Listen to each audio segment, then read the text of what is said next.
Assalamu alaikum warahmatullahi wabarakatuh. Jews have a historical right to the land of Palestine. That's a common claim that have been advertised by those who support the illegal occupation of Palestine, especially among the politicians, media, and their general public. Now, let's examine that claim historically to see whether it holds any weight. And to do so, I'm going to use the scriptures of the Jews themselves, as well as historical academic references from non-Muslims. So, going back in history to see how this all began, God commands Abraham, who was born in what we call today Iraq, to travel to Canaan, which was the lands of the Canaanites. And as we see here, long before the children of Israel even existed, this land belonged to the Canaanites, as far as we can trace back ownership in history. So Abraham travels there at approximately 2000 BC, and God promises to give him and to his descendants that land as mentioned in the Old Testament in Genesis chapter 12. And then he gets married and he have children, including Ishmael and Isaac. And then Ishmael has a son, which is Jacob, and God promises both Isaac and Jacob that land. The reason I'm emphasizing this promise is because we will come back to it later on, as it's very important. Then God names Jacob Israel, and that's how the name comes into existence.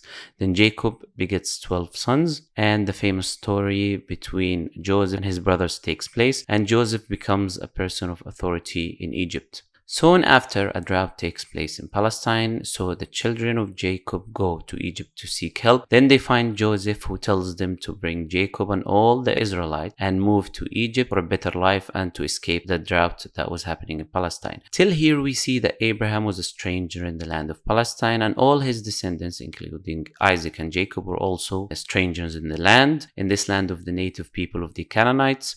And they eventually decide to leave because of the circumstances in Palestine. Later on, Jacob and Joseph die, and his descendants remain in Egypt happily until Pharaoh starts killing and enslaving the Israelites.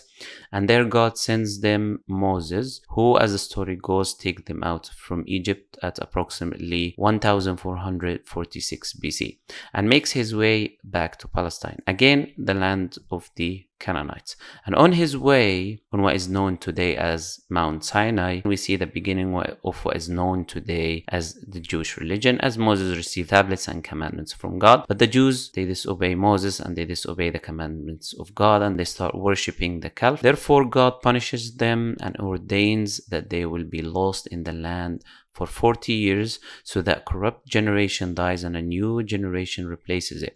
And God tells them that he will give them the land of the Canaanites once more, which was called Palestine, as documented from empires like the Babylonians and the Romans and the Assyrians. So Moses makes his way to the land, but never steps foot in the land, and he dies. So Joshua takes command after the death of Moses, and he starts to invade the land of the Canaanites. And the Israelites start wiping out as much as they could from the native people who were living in the land of Canaan, killing both men, women, and children, animals, and even burning the lands, as we can see in the Old Testament in Joshua chapter 6, chapter 8, and chapter 10. So don't be surprised today when you see the occupation forces in Palestine killing innocent women and children, because that's what's mentioned in their books, and that's what they believe, and that's what they did in the past.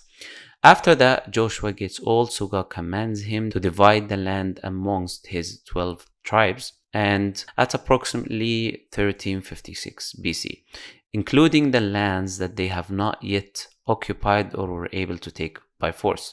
So each tribe can fight for the part of the land that is promised for them. And then God commands them to slaughter everyone who lives in the promised land, and everyone who lives far from the promised land, they can slaughter the men and take the women and the bounties of the land for them, as mentioned in Deuteronomy chapter 20. Then God also promises them that he will kick the people out of that land, and he will deliver the kings of that land to their hands, so they can kill them and remove their names from history, in order for them to fabricate history as if these nations and these kings never existed. And no, I'm not making this up. This is actually what the Old Testament says.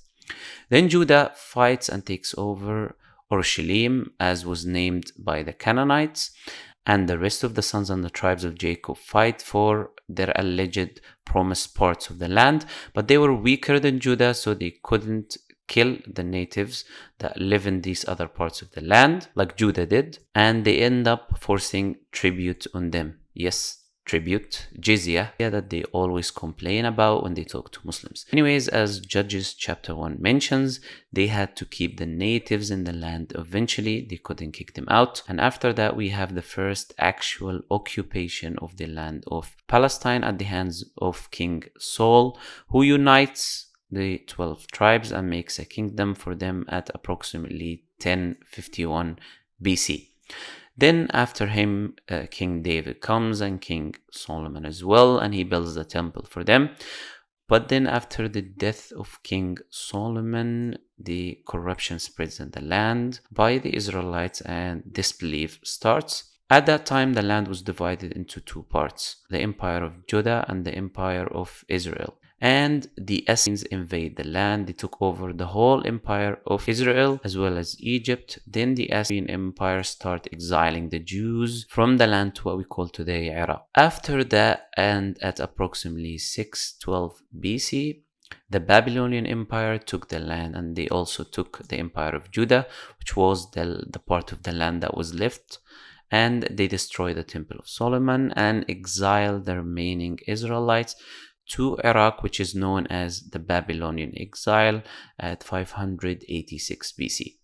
And here we see that throughout the whole history of the Israelites, they only ruled that land that they claim is their land for approximately 420 years, and they took over that land through genocide of as much as they could of the natives and the people who were living there, and forcing tribute on the rest that they couldn't massacre like the other people. Then the Babylonian Empire didn't last long, as the Persians took over at 536 BC, and a small number of the Israelites who were exiled to Iraq went back to Palestine, around 50,000 people as the Old Testament record shows, as the majority of them already died in wars and during their exile. So that small number of Israelites who came back lived as subject in the land alongside the rest of the native tribes who were still there under subjugation of the Persian rule. After that, the Persians lost the land to Alexander the Great, and after the death of Alexander the Great, the Roman Empire took over the land, and the Israelites revolted against Titus, the Roman Empire, and he defeated them and destroyed their temple. And afterwards, they also revolted against Hadrian, the Roman Emperor, who defeated them, killed them, and kicked them out of the land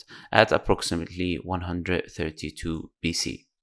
And from that date onwards, the Jews had no presence in the land of Palestine until the Muslims fought them and took the land from them at approximately 336 AD by Umar ibn Khattab, the second Caliphate of Islam, and it stayed under the Muslims until 1917 AD. It didn't get out of the position of the Muslims except at 1099 AD, where it fell under the hand of the Crusade, 80 years until Salahuddin took the land back from them. So if anyone has the right to the land because of previous rulership, it would be the Muslims who ruled the land for approximately 1,300 years, in contrast to the Israelites who only ruled for around 420 years. And if anyone has the right to the land from a historical point of view, it will be the Canaanites, who were a group of people who came from the land of Arabia 6,000 years ago, before any Jewish person ever existed, and settled in the land. And many of their descendants became Muslims during Muslim rule, and Palestinians today are from the descendants of the Canaanites, as the historical record shows. Ilian Beatty says in her book, Arabs and Jews in the Land of Canaan, the Arab invaders of the land of Canaan during 700 AD made Muslim converts of the natives, settled down as residents, and intermarried with them, with the result that they are now completely Arabized, and we cannot tell where the Canaanites leave off and the Arabs begin. So whether it's a historical right because of ruralship or because of historical presence in Palestine, Palestinians have right to that land. And in the end of the 19th century, the Zionist political movement comes to surface through the lead of people like the Austrian journalist Herzl, and his movement aims to achieve three goals. The first is calling the Jews to return to the land of Palestine, rebuilding the Temple of Solomon, and establishing the State of Israel. So the first thing that movement did is to organize immigration movements of Jewish population from Europe to the land of Palestine. And the number of Jews who lived in Palestine at 1882 AD did not exceed 3% of the overall population.